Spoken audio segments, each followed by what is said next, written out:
নতুন বিধিমালায় স্বাক্ষর করতে অস্বীকৃতি জানানোর পর এবার পেন্টাগনের অফিস ছাড়লেন অন্তত ৩০টি সংবাদ সংস্থার কর্মীরা।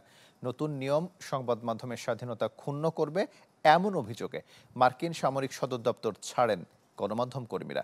বুধবার তল্পা গুটিয়ে পেন্টাগন ছাড়তে দেখা যায় Reuters, associated press, Washington post, CNN সহ অন্তত ৩০টি প্রভাবশালী গণমাধ্যম কর্মীদের। এর আগে ২১ পৃষ্ঠার নতুন নীতিমালায় রাজি হতে মঙ্গলবার বিকেল পর্যন্ত সময়সীমা বেঁধে দেয় কর্তৃপক্ষ, নয়তো পেন্টাগনে প্রবেশের প্রেস ব্যাজ ফিরিয়ে দিতে হবে বলে সতর্ক করা হয়। তবে সোমবারই একটি বিবৃতি দিয়ে এতে সম্মতি দিতে অস্বীকৃতি জানায় পেন্টাগন প্রেস অ্যাসোসিয়েশন। নতুন নিয়ম সাংবাদিকদের অফিসটিতে ঘোরাফেরা, কর্মীদের সাথে যোগাযোগ সহ পেন্টাগন সংশ্লিষ্ট সূত্র থেকে তথ্য চাওয়ার অধিকার ক্ষুণ্ণ করবে এমন অভিযোগ সংবাদ মাধ্যমগুলোর।